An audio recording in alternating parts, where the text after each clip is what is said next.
تو عبد القادر جیلانی کو غوث پاک رضی اللہ عنہ کہنا ناجائز ہے، غوث اللہ کی ذات ہے۔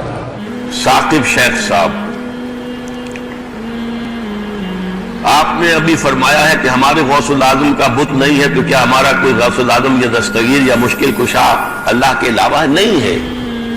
اسی کو میں نے گویا کہ ایک طرح سے لطیف انداز میں کہا، یہ بھی تو ہماری جو ہے وہ تراشی ہوئی باتیں ہیں نا۔ غوث تو اللہ ہے، صرف غیاث یا غیاث المستغیثین تو اللہ ہے اور کوئی نہیں۔ لیکن ہمارے ہاں یہ غلو ہوتا، یہ غلو تھا جس نے حضرت مسیح کو اللہ کا بیٹا بنا دیا، یہ غلو ہے جس نے حضرت علی کو خدا بنا دیا۔ ایسے لوگ موجود رہے ہیں، اب بھی ہیں، جو حضرت علی کو کہتے ہیں خدا، گاڈ انکارنیٹ۔ حضرت مسیح کو بھی گاڈ انکارنیٹ بھی کہا گیا اور پھر بیٹا کہا گیا۔ تو یہ غلو ہے جو ہمارے اولیاء اللہ کے بارے میں ہے، لیکن اللہ کا شکر ہے کہ ہمارا یہ غلو اس حد تک نہیں پہنچا کہ مجسمے بھی تیار ہو جاتے، بت بھی بن جاتے، یہ اللہ کا شکر ہے۔ اچھا، غوث اعظم کا مطلب بھی بتا دیں اور یہ بھی بتا دیں آخر ہے کون؟ غوث اعظم تو اللہ تعالیٰ کی ذات ہے جی، اس میں کوئی شک نہیں ہے۔ غوث کہتے ہیں مددگار کو، بڑا مددگار، سب سے بڑا مددگار کون ہے؟ اللہ۔ ہاں، انڈیا پاکستان بنگلہ دیش میں شیخ عبد القادر جیلانی کی طرف ہمارے دیوبند اور بریلوی علماء نے ان کو منسوب کیا ہوا ہے، ان کو غوث اعظم کہتے ہیں۔ اشرف تھانوی صاحب بھی غوث اعظم لکھتے ہیں، اور اس طریقے سے حمزہ بریلوی صاحب بھی ان کو غوث اعظم لکھتے ہیں۔ غوث اعظم اللہ ہی ہے، یہ تو غوث ہے ہی نہیں ہے، تو اعظم کیا ہے؟ ان کا نام تھا شیخ عبد القادر جیلانی، وہ کی طرف یہ منسوب کیا۔ المتوفہ 561 ہجری، ایک عالم دین گزرے ہیں 6ٹھی صدی ہجری کے اندر، 561 ہجری میں فوت ہوئے۔ تو وہ غوث اعظم ان کو ویسے کہتے ہیں، انہوں نے کہیں نہیں کہا، نہ ان کو کسی نے کہا ہے، یہ لوگوں نے ان کی طرف منسوب کیا۔ یہ لقب غلط ہے، یہ لفظ استعمال نہیں کرنا چاہیے۔ یہ ساری ٹرمنالوجیز جو اعظم اور ان بڑی بڑی جو ہیں، یہ یعنی اگر تکوینی امور سے تعلق رکھتی ہیں تو وہ اللہ کی طرف منسوب ہوں گی، اگر وہ دین کے امامت کے پوائنٹ آف ویو سے ہیں تو وہ نبی علیہ السلام کی طرف منسوب ہوں گی، اور کسی کی طرف نہ منسوب کریں۔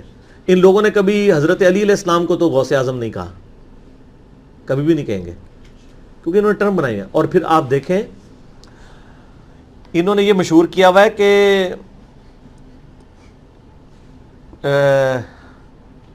چوں محمد درمیان انبیاء، غوث اعظم اسی طرح غوث اعظم درمیان اولیاء۔ وہ کہتے ہیں جس طرح نبی صلی اللہ علیہ وآلہ وسلم کا مرتبہ نبیوں میں ہے نا، اسی طریقے سے شیخ عبد القادر جیلانی کا مرتبہ اولیاء میں ہے۔ کتنا بڑا جھوٹ ہے! صحابہ کرام کیا نبی ہیں؟ تو اولیاء کی کیٹیگری میں آتے ہیں۔ صحابی تو ان کا ایک ٹائٹل ہے نا، وہ علیحدہ چیز ہے۔ ٹرم جو قرآن و سنت میں آئی ہے وہ تو یا نبی آئی ہے، اور غیر نبی جو نیک ہوتا ہے ولی، اسی میں آگے آپ شہید صدیق، وہ تو مرتبے ہیں۔ ٹرمز دو ہی ہیں نیک بندوں کی، نبی اور غیر نبی۔ غیر نبی کو آپ ولی کہتے ہیں جو نیک ہو۔ قرآن میں بھی ہے نا کہ کچھ اولیاء اللہ ہوتے ہیں، کچھ اولیاء طاغوت ہوتے ہیں، شیطان کے اولیاء ہوتے ہیں، کچھ اللہ کے اولیاء۔ امام حمزہ بریلوی صاحب سے احکام شریعت میں یہ سوال ہوا کہ اولیاء اللہ کے سردار کون ہے، تو انہوں نے کہا حضرت ابوبکر صدیق رضی اللہ تعالیٰ عنہ۔ انہوں نے شیخ عبد القادر جیلانی کا نام نہیں لیا۔ یہ حمزہ بریلوی صاحب کی میں بات کر رہا ہوں، تو سر یہ جعلی شعر اپنی مسجدوں سے ہٹائیں، ٹھیک ہے، یہ کام چھوڑ دیں۔ آپ لوگ اگر خلفائے راشدین تک رہتے نا تو آپ کو ہدایت بھی مل جاتی۔ علیکم بسنتی وسنت الخلفاء الراشدین المہدیین، ابو داؤد ترمذی نسائی ابن ماجہ، تم پر میری سنت اور میرے خلفائے راشدین کی سنت لازم ہے۔ تو یہ تو پھر اپنے لوگوں کے ساتھ منسوخ کیا۔ بزرگوں کو ہمیں کوئی دشمنی نہیں ہے۔ آج اگر ہم حضرت عیسیٰ علیہ السلام کے بارے میں جو لوگ غلط عقیدے ہیں بیان کرتے ہیں، ہم کہتے ہیں حضرت عیسیٰ اللہ کے بیٹے نہیں ہیں، وہ اللہ کے بندے ہیں۔ قرآن میں تو یہاں تک ہے وہ روٹی کھانے کے محتاج تھے، سورہ مائدہ آیت نمبر 75 میں۔ تو یہ حضرت عیسیٰ کی توہین نہیں ہو رہی ہوتی، یہ بتایا جا رہا ہوتا ہے ان کو خدا نہ مانے۔ آپ کے بزرگوں کی ہم کوئی توہین نہیں کرتے، وہ ہمارے بھی بزرگ ہیں، ہم یہ کہتے ہیں کہ ان کو نبی نہ مانے، ان کو صحابہ کے مرتبے پر نہ لے جائیں، ان کو جدھر ہے نا ادھر ہی رہنے دیں، اس سے نیچے بھی نہ کریں، اس سے اوپر بھی نہ کریں۔ آپ کے دل کی خواہشات کا تو ہم کچھ نہیں کر سکتے۔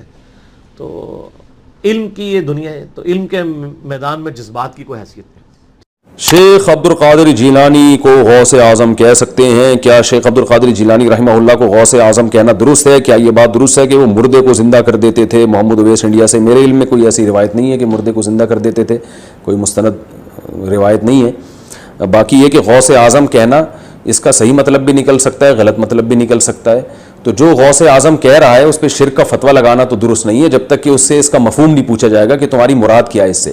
لیکن اتنی بات ہے کہ اس زمانے میں جب ان کو لوگ ان سے مددیں بھی مانگ رہے ہیں, حاجتیں بھی مانگ رہے ہیں اور شرک بھی کر رہے ہیں, تو ایسا لفظ استعمال کرنا جس سے شرک کی تائید ہوتی ہو وہ بہرحال جائز نہیں ہوگا.